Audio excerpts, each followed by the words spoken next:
Good morning student. आज हम lesson this is the जोड़ीज found का थर्ड पार्ट जो है वो पढ़ने जा रहे हैं। तो बेटा दिस इज द जोड़ीज फाउंड का थर्ड पार्ट के कुछ पैराग्राफ हमने जो है कल कंप्लीट कर ली थी। आगे जो पैराग्राफ आज हम पढ़ने जा रहे हैं वो है ही वॉज अफ्रेड दैट। तो बेटा पेज नंबर 9 पर है ये। ही was afraid that, last paragraph 9 page का। तो आप इसको ध्यान से सुने और अपने बुक में देखें। साथ साथ मीनिंग मैं बता रहा हूँ, वैसे मैं लिखवा चुका हूँ, फिर भी अपनी पेंसिल अपने साथ रखें और वर्ड मीनिंग भी लिखते रहें। देखिए जो पैराग्राफ है, he was afraid that it might kick and bleed at sight and smell of its mother. उसे भय था, ही वॉज अफ्रेड, अफ्रेड होता है डर या भय।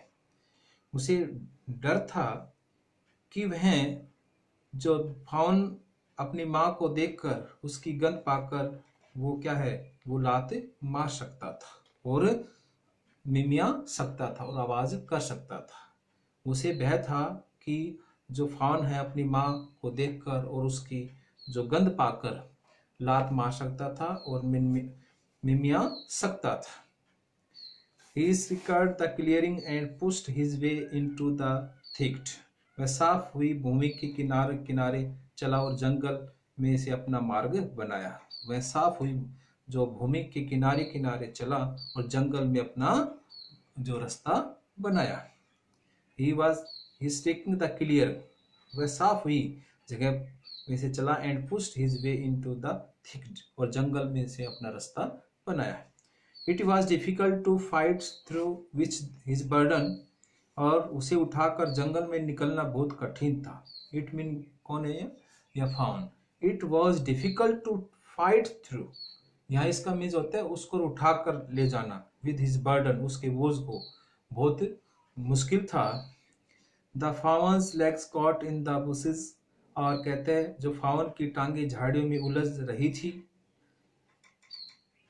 In the bushes and he could not lift his own with freedom, और वह अपनी टांगों को भी स्वतंत्रता पूर्वक नहीं उठा पा रहा था। और वो अपनी मिस जोड़ी कहता है, वह कहते हैं फावन की टांगे झाड़ियों में उलझ रही थी और वो अपनी टांगों को भी स्वतंत्रता पूर्वक अर्थात आसानी से नहीं उठा पा रहा था। फिर आगे देखिए, he tried to shield its face from prickling veins, और कहते हैं उसने कटिली वेंस क्या होती है बेटा, वेंस क्या होती हैं, ये होती है लताएं, बेल। और he tried to shield its face from prickling veins, उसने कटिली जो बेल हैं से मुंह को बचाने का पूरा प्रयास किया। उसने कटिली लताओं से फाउन के मुंह को बचाने का उसने क्या किया, पूरा प्रयास किया। Its head bobbed with his stride, और उस द्वारा लंबे लंबे डग भरने से इसका सिर ऊपर नीचे झूल रहा था। इट्स हेड बोबल्ड होते हैं बेटा झूलना, विद हिज स्ट्राइक, यानी कि स्ट्राइड होते हैं लंबे लंबे कदम, जो कदम रखने से इसका जो सिर है वो ऊपर नीचे झूल रहा था। His heart thumped with the marvel of its expectation of him, और उसके स्वीकार करने के जो आश्चर्य के कारण उसका दिल धड़क रहा था। और उसे स्वीकार अर्थात जोड़ी के द्वारा स्वीकार करने से उसका जो फाउन का जो दिल है वो धड़क रहा था। और आगे क्या, he reached the trail and walked as fast as he could until, तो वह कहते हुए आम रास्ते पर पहुंच गया और जहां तक संभव हो सका। He could until he come to the intersection with the road home, कहते हैं जहाँ तक संभव हो सका वह इतनी तेज गति से चलने लगा जब तक वह घर की सड़क की मोड़ तक नहीं पहुंच गया। वह आम रास्ते पर पहुंच गया और जहाँ तक संभव हो सका वह तेज गति से चलने लगा जब तक वह घर की सड़क की मोड़ तक नहीं पहुंच गया। He stop to rest and set the fawn down on its dangling legs, और कहते हैं और अब वह क्या किया, he stopped the to rest, और वो आराम करने के लिए रुका। And set the fawn down on its dangling legs, और उसने हाउन की लटकती हुई टांगों को नीचे टिका दिया। क्या कर दिया?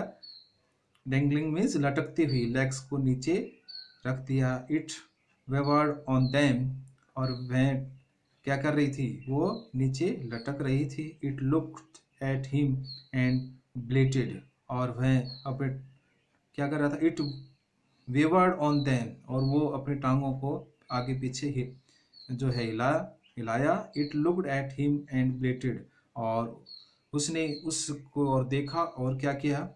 ब्लेटेड होता है बेटा अपनी आवाज़ निकालना, तो उसने फाउन ने अपनी आवाज़ निकाली अर्थात मिमियाया वो।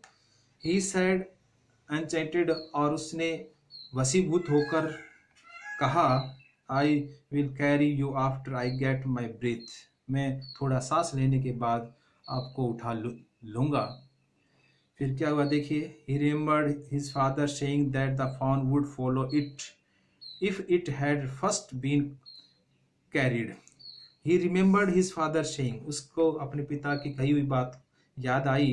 That a fawn would follow, यह कहता है एक जो फाउन है, एक जो हिरनी का बच्चा है, वो पीछे हो लेता है इफ, यदि उसको पहले उसको उठाया जाए। यदि उसको पहले उठाया जाए तो वो पीछे पीछे चलना लगता है। उसके फादर ने ये बात कही थी। ही स्टार्टेड अवे स्लोली, वह धीरे धीरे चलने लगा। The faun stared after him, और जो फाउन था वो भी उसकी ओर टकटकी लगाकर उसने देखा। He came back to it, और वह इसे वापस वह इसके पास लौट आया। And it stroked it away and walked away again. फिर देखना, he came back to it and stroked it and walked away again, और वह क्या किया? और वह हिरण है उसकी तरफ लौट आया और उसने इसको थपथपाया और फिर चलने पड़ा। He came back to it and stroked it, इसको थपथपाया एंड वॉक्ड अवे अगेन, और दोबारा वो चल पड़ा। He took a few wobbling step toward him, और फिर उसने और थोड़े लटकाते जो है पैर उसने भरे। ही took a few wobbling, डगमगाते step उसने टुवर्ड आगे किए, वो बढ़ा। एंड क्राइड पिटियसली, और उस बड़ी विनम्रता के साथ वो चिल्लाया। It was willing to follow him, और कहते हैं वह उसका अनुसरण करना चाहता था। इट बिलोंग टू हिम, और कहते हैं उसका संबंध उसके साथ बन चुका था, और इट वॉज हिज ओन, और यह उसका अपना था। He was lighting headed with Joy, और जोड़ी ने प्रशंसा के कारण कुछ सोच नहीं पा रहा था। जोड़ी खुशी के कारण कुछ सोच नहीं पा रहा था। ही वांटेड टू फोंडेल, और वह उसे लाड लड़ाना चाहता था। फोंडेल क्या होते बेटा? लाड लड़ाना। मैं उसको लाड लड़ाना चाहता था। To run and romp with it, और वह इसके साथ दौड़ना और खेलना चाहता था। To call to it to come to, और अपने साथ आने के लिए वो पुकारना चाहता था। He dared not alarm it, और उसमें इसे डराने की हिम्मत नहीं थी। He picked it up and carried in it front of his over his two arm, उसने उसे उठाया और उसे अपने दोनों भुजाओं पर अपने सामने रखते हुए उठाकर ले चला। He seemed to him that he walked without a fault, उसे ऐसा लग रहा था कि वह बिना किसी जो प्रयत्न किए चल रहा था। It seemed to him, उसे ऐसा प्रतीत हो रहा था that he walked without a fault, बिना प्रयास के ही वो चल रहा था। तो बेटे आज हम इतना ही करेंगे। कल ये जो पैराग्राफ है, his arms begin to ache, H mean होता है दर्द, तो इसके बारे में हम कल पढ़ेंगे। तो मैं आशा करता हूँ रेगुलर आप क्लासेस लेते रहेंगे और ध्यान से इसको सुनते रहेंगे। थैंक यू बेटा।